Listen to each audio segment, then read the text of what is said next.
Les derniers chiffres sur l'emploi en Polynésie ont été révélés ce matin. La tendance semble plutôt positive. À commencer par le taux de chômage. De 2019 à 2020, il baisse de 2,3 points. Les offres d'emploi sont en augmentation également au CEFI, près de 250 par mois. Une situation stable malgré la crise, rendue possible notamment grâce aux aides du pays. Décryptage avec Jeanne Tinoroua et Esther Parao-Cordet. Avec un taux d'emploi en augmentation, 53% en 2020 contre 52% l'année précédente, les répercussions de la crise sanitaire sur le secteur de l'emploi ont pu être en partie contenues. Cela grâce aux dispositifs d'aide tels que la Convention d'insertion sociale, le dispositif exceptionnel de sécurisation de l'emploi, mais aussi les emplois créés spécialement pour endiguer la pandémie.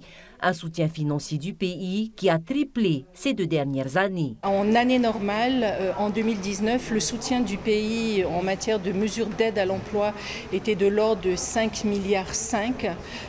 En 2020, ça a été 12 milliards et l'atterrissage pour 2021 sera de l'ordre de 15 milliards.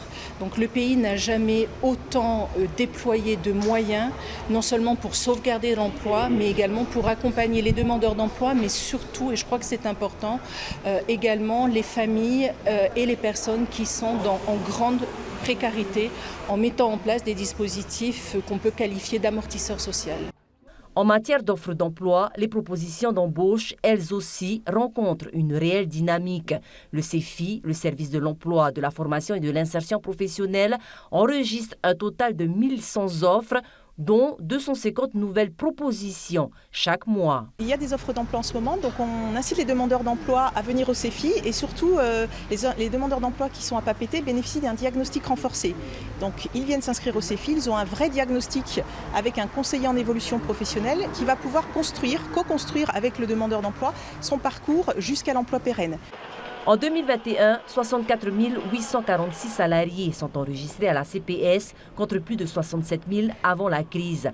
Pour faciliter les démarches de recherche d'emploi ou de création d'entreprise, un bus s'y rendra à Tahiti à partir du mois d'octobre.